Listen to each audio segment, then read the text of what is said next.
Hey everybody, my name is Taylor with SoSo Cycles, and welcome back to the Motor Swapped Ducati project. This episode, well, we just need to do some of the annoying stuff that I didn't do the first time we put this thing together. So let's do it, because we got some pretty big goals for next episode.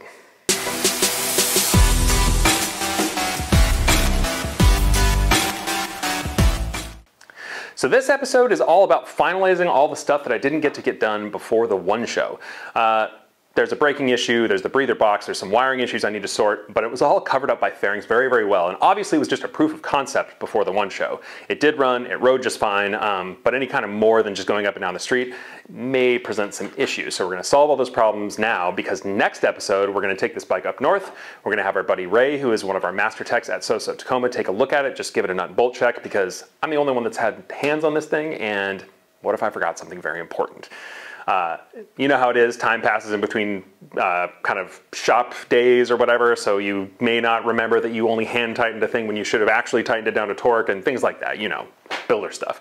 And some of the issues we're going to solve, I think some of you guys out there that may be thinking about this swap may want to know.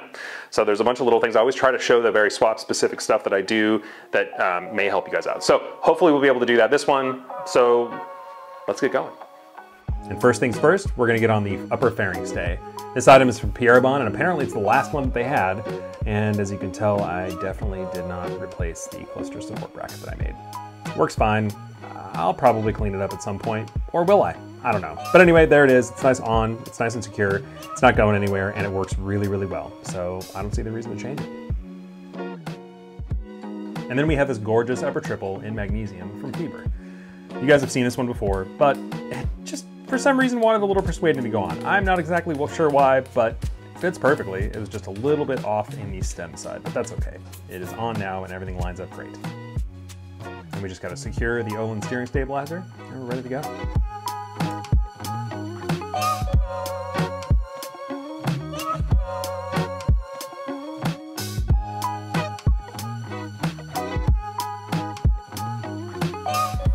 This is one of two things that I've been dreading.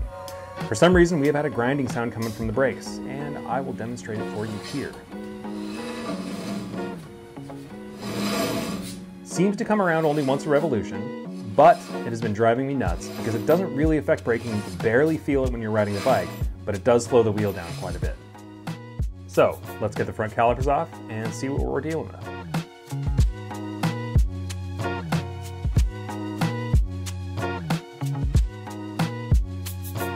And after a little bit of inspecting, you can see right there, there's a tiny little bright metal groove right there, right in the middle of the caliper. And that is because this right here is just barely grazing the inside of the caliper. And the reason for that is because these 1098 caliper spacers are 5mm like every other spacer in the Ducati catalog, but 999 caliper spacers are 7mm, and they're the only ones that are. So we're gonna fake it with these two 1¼ copper washers and see if that gives us the distance we need to not scrape anymore.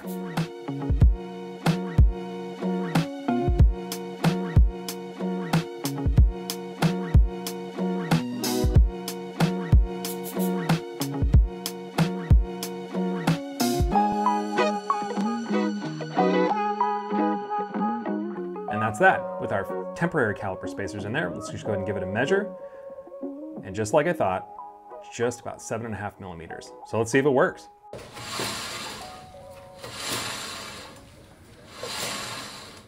Glorious.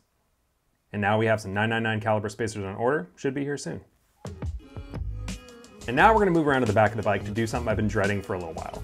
We have to trim up the exhaust and make it fit properly to get the undertail crankcase breather box to fit, which isn't gonna be too bad, but I have trimmed that exhaust about 100 times already, and I'm not looking forward to doing it again, but I am looking forward to being the last time. So, let's get it done.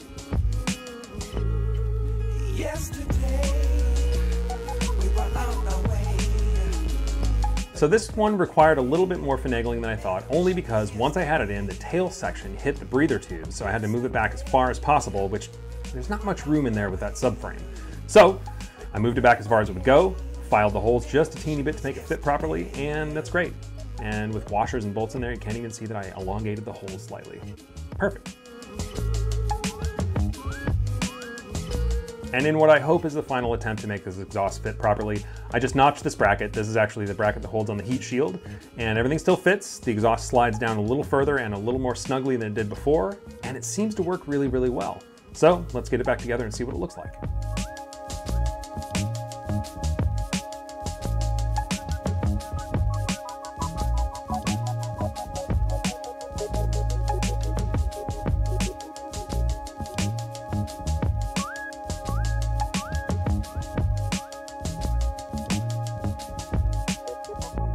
And with one final wiggle, it's on. And it fits really well, I gotta say. It does contact the underside of the breather box in one little spot. I'm not too worried about it, and I probably will go in and change it, but for now, I'm real happy with how it fits, and that it finally fits is the biggest deal. And that is about where I left this bike about 3 weeks ago. I had to go to California to do a ride in the Redwoods with the SoSo Cycles of Concord crew, which was absolutely excellent. If you haven't ridden Northern California in the Lake County area, my God, you guys, ugh. It's like 100 miles of like racetrack perfect road. And then you take a left and there's another 100 miles of racetrack perfect road with some of the most beautiful scenery you've ever seen. It was epic. Anyway, so I started fitting this breather box. I did put this tube on just to kind of see where it would route and all that stuff, but the problem lies, this crankcase breather is basically just a big hole right now because I have two options for that. I have this one.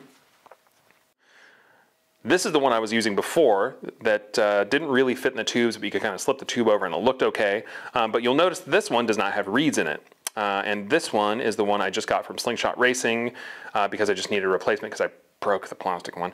That now we need to take the reeds out of and get fitted because it does fit the tube, we can make it work, and then that is the key to getting the rest of this bike together. So, let's go. And first things first, we're gonna take apart that brand new Slingshot Racing breather because we need to take the reed valves out and convert this into a Corsa crankcase breather. And here we go. Those are the reeds that we need to remove.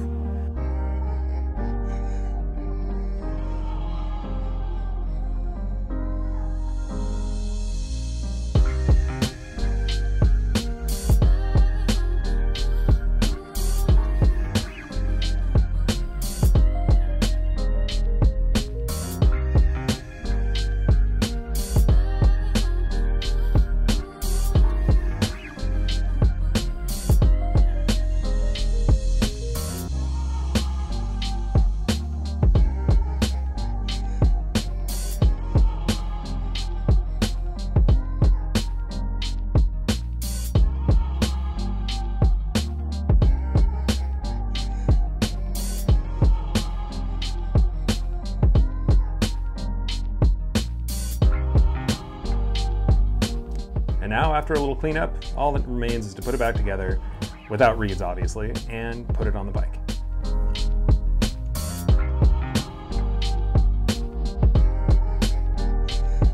And look at that.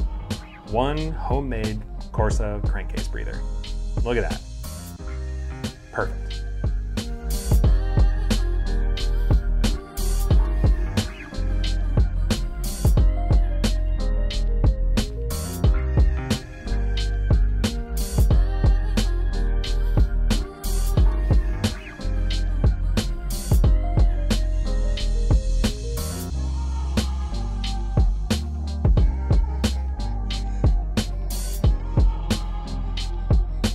And if you're curious where the reed valve is going to be in the system now, air comes out of this tube right here, goes all the way into the air box, and terminates in this beautiful piece from Corsa Garage. That will sit inside the air box, thus closing the system completely. Gorgeous. And now all that remains is to connect our newly reedless breather valve to the undertail breather box itself. And because the 1098 breather valve sits just a little bit lower than the 916 one, I do have to customize the lower hose just a little bit. I was going to use a separate piece and connect them via a coupler, but it turns out the coupler is long enough itself that I just have to spread the hose just a little bit apart, put some clamps on it, and we are in business. And to show you guys an RS breather box routing, it comes out of the breather itself, into the box, it expands, and it comes out the upper breather tube along the subframe, through the frame, along the side of the motor, and into the air box through our reed valve, which will close the system.